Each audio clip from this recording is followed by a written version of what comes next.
हम सब अपना पैसा बैंक में रखते हैं और हमको लगता है हमारा पैसा सेफ है और फिर यही बैंक हमें उस पैसे पे इंटरेस्ट पे करती है। कहीं ऐसा तो नहीं हमने बैंक को पैसा दिया, बैंक ने तिजोरी में पैसा रखा और ताला लगा दिया। तो आखिर ये बैंक पैसा कैसे कमाती है? बेसिकली ये जो पैसा हम बैंक को एज अ डिपॉजिट दे रहे हैं, सेविंग अकाउंट में दे रहे हैं, एज अ फिक्स डिपॉजिट दे रहे हैं, या किसी भी तरीके से हम बैंक को पैसा दे रहे हैं, वो पैसा बैंक एज अ लोन किसी और को देती है और उससे जो प्रॉफिट होता है बैंक उससे मेजर पैसा कमाती है। और भी कई तरीके होते हैं जिससे बैंक पैसा कमाता है, उसकी हम आगे बात करेंगे, पर ये एक मेजर सोर्स ऑफ इनकम होता है बैंक का। मान लेते हैं ये एक बैंक है और इसके सिर्फ 2 कस्टमर है। एक कस्टमर आया जिसने 100 रुपए बैंक को डिपॉजिट किए और एक कस्टमर आया जिसने 100 रुपए बैंक से एज अ लोन लिया। जिस कस्टमर ने बैंक में डिपॉजिट किया है, बैंक उसको 4% पर एनम देगा एज ए इंटरेस्ट, क्योंकि यही रेट चल रहा है आजकल सेविंग अकाउंट का। पर जिस बंदे ने 100 रुपए एज अ लोन लिया है, चाहे वो किसी भी पर्पस के लिए लिया हो, होम लोन लिया हो, कार लोन लिया हो या कोई भी लोन लिया हो, बैंक उससे 8% से 16% तक चार्ज करेगा। ये जो दोनों के बीच में इंटरेस्ट डिफरेंस है 4% और 8 से 16%, इनके बीच में जो इंटरेस्ट डिफरेंस है, इस इंटरेस्ट डिफरेंस से बैंक पैसा कमाता है। जब ये कस्टमर 108 रुपए या 116 रुपए बैंक को दे देगा, तब ये इस कस्टमर को 104 रुपए बैंक दे देगा और इनके बीच में से जो प्रॉफिट होगा वो बैंक डायरेक्ट कमा लेगा। जैसे 4 रुपए होगा या फिर 12 रुपए प्रॉफिट होगा बैंक का। इस कस्टमर को बैंक को देने की डेट अभी आई नहीं है और ये कस्टमर बैंक में पहुंच गया अपने पैसे लेने के लिए। पर यह सिचुएशन सच्ची बैंक के लिए बहुत ही ज्यादा डरावना होता है। पर सोचने की बात है, बैंक के पास ना एक पैसे लेने वाला है एज अ लोन और ना एक कस्टमर जो सिर्फ पैसे देगा। बैंक के पास लाखों ऐसे कस्टमर है जो डेली बैंक में पैसे जमा करते हैं और लाखों ऐसे कस्टमर है जो डेली लोन लेते हैं। तो ऐसी सिचुएशन बहुत ही कम राइज होती है और कभी कभी जैसे कोई गलत न्यूज या फेक न्यूज सुन के सारे डिपॉजिटर बैंक पहुंच गए अपने पैसा लेने के लिए। तो इसके लिए आरबीआई ने रूल बना रखा है कि बैंक में जितना भी पैसा डिपॉजिट होगा उसका 4% बैंक अपने पास एज अ कैश रखेगी और इसको कहते हैं कैश रिजर्व रेशियो। इसके साथ साथ आरबीआई ने एक और रूल बना रखा है कि जहां पर आरबीआई कहेगी, चाहे वो गवर्नमेंट बॉन्ड्स हो, गोल्ड हो या फिर और भी कोई जगह जहां पे आरबीआई बोलेगी, वहां पर बैंक को 18% पैसा इन्वेस्ट करना पड़ेगा और बाकी के पैसे जहां पर बैंक चाहे वहां पे इन्वेस्ट कर सकते हैं। पर अब आप बोलोगे कि 18 और 4 22% हुआ, बाकी के 78% अभी भी बैंक के पास है, जहां पर बैंक चाहेगी इन्वेस्ट करेगी या जिसको चाहेगी बैंक लोन देगी। अब बैंक अपना प्रॉफिट बढ़ाने के लिए ये 78% किसी भी बिजनेसमैन या किसी को भी एज अ लोन दे सकती है। पर वो सिचुएशन में क्या होगा जब सारे डिपॉजिटर बैंक पहुंच जाएंगे पैसा लेने के लिए? तो कोई भी बैंक फेल हो जाएगा, क्योंकि दुनिया में किसी भी बैंक के लिए ये पॉसिबल नहीं है कि वो सारे के सारे कैश या डिपॉजिट अपने पास एज अ कैश रखे। वो पैसा इन्वेस्ट करेंगे या फिर किसी को लोन देंगे और ये बैंक रन हो जाएगा। पर ऐसा होता नहीं है कि सारे डिपॉजिटर एक बार बैंक चले जाए अपने सारा कैश निकालने के लिए। पर ऐसी सिचुएशन बहुत बार आई है जहां पर बैंक ने अपना प्रॉफिट बढ़ाने के लिए लोन्स दे दिए और वो लोन्स बैड लोन्स बन गए। मतलब वो बिजनेसमैन या वो कंपनी या वो इंडिविजुअल बैंक को पैसा नहीं दे पा रहा है, अब वो पैसा बैंक को नहीं मिलेगा।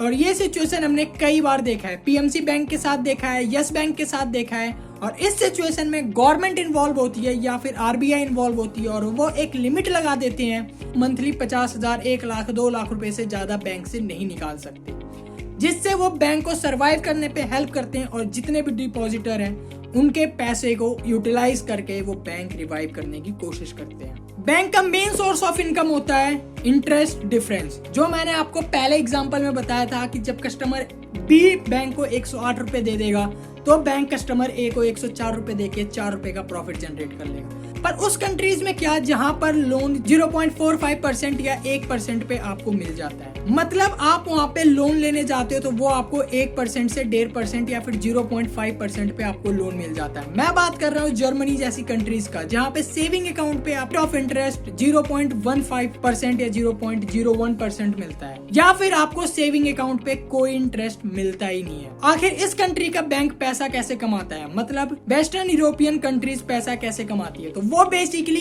पब्लिक से पैसा चार्ज करती है बैंक यूज करने के लिए। जैसे आप नेटफ्लिक्स का सब्सक्रिप्शन यूज करते हो, वैसे आप वहां पे अगर बैंक यूज करना चाहते हो तो आपको मंथली या फिर ईयरली एक अमाउंट देना पड़ेगा उस बैंक में अपना पैसा रखने के लिए। दूसरा होता है सर्विसेज एंड फीस। बैंक अलग अलग सर्विसेज और अलग अलग तरह के फीस से कस्टमर से पैसा चार्ज करता है। वो डेबिट कार्ड मेंटेनेंस हो सकता है, क्रेडिट कार्ड मेंटेनेंस हो सकता है, पेनल्टी हो सकती है, या फिर और भी कई तरीके के बैंक सर्विस आपको ऑफर करती है और वो सर्विस यूज करने के लिए आप बैंक को पैसा पे करते हो। ये उनका मेन सोर्स ऑफ इनकम नहीं होता है, बट किसी हद तक ये भी एक सोर्स ऑफ इनकम है। इसके बाद आता है इन्वेस्टमेंट। बैंक इन्वेस्टमेंट भी करती है, वो गवर्नमेंट बॉन्ड्स में हो सकती है, सिक्योरिटीज में हो सकती है, गोल्ड में हो सकता है, स्टॉक मार्केट में इन्वेस्ट कर सकती है, और आजकल तो नई नई कंपनीज या स्टार्टअप में भी बैंक पैसा इन्वेस्ट कर रही है, और इससे जो रिटर्न आता है वो भी बैंक का एक मेजर सोर्स ऑफ इनकम होता है। एक्सपेंस की बात करें तो बैंक का मेन एक्सपेंसेस स्टाफ, मैनेजर और जहां पे उनके ऑफिसेज हैं उसका रेंट में जाता है, और ये 40 to 50% होता है उनके एक्सपेंसेस का। अब दो सिनेरियो लेते हैं, एक इंडिया का लार्जेस्ट प्राइवेट बैंक और एक इंडिया का लार्जेस्ट बैंक SBI और HDFC। दिसंबर 2021 में HDFC की वैल्यूएशन थी ऑलमोस्ट 9 लाख करोड़ और SBI की वैल्यूएशन थी 4 लाख करोड़। मार्केट शेयर की बात करें तो जहां पर SBI की मार्केट शेयर है 27.9 मतलब ऑलमोस्ट 24%, वहीं पे HDFC की मार्केट शेयर है 9%। डिपॉजिट की बात करें तो जहां पर SBI में टोटल डिपॉजिट जहाँ इंडिया में होते हैं उसमें SBI का मार्केट शेयर है 23% और वहीं पे HDFC का है 8%। लोन की बात करें तो इंडिया में जितने भी लोन होते हैं उसमें से सबसे मेजर बैंक SBI है, 22% लोन SBI करता है और 10% लोन HDFC करता है। SBI के पास 46 करोड़ कस्टमर है, वहीं पे HDFC के पास सिर्फ 6 करोड़ कस्टमर है। अगर कस्टमर और बाकी किसी भी पॉइंट ऑफ व्यू में HDFC से काफी हद तक बेटर है SBI, फिर भी SBI की मार्केट कैपिटलाइजेशन HDFC से हाफ है। ऐसा क्यों? क्योंकि SBI गवर्नमेंट बैंक है, इनको गवर्नमेंट की सुननी पड़ती है, इनको बहुत ज्यादा पैसा वहां इन्वेस्ट करना पड़ता है जहां पे गवर्नमेंट कहती है, और HDFC एक प्राइवेट बैंक है, वो वहां पे पैसा इन्वेस्ट करती है जहां पर उनसे सबसे ज्यादा प्रॉफिट आएगा। अब अगर नेट इंटरेस्ट लोन की बात करें तो दोनों बैंक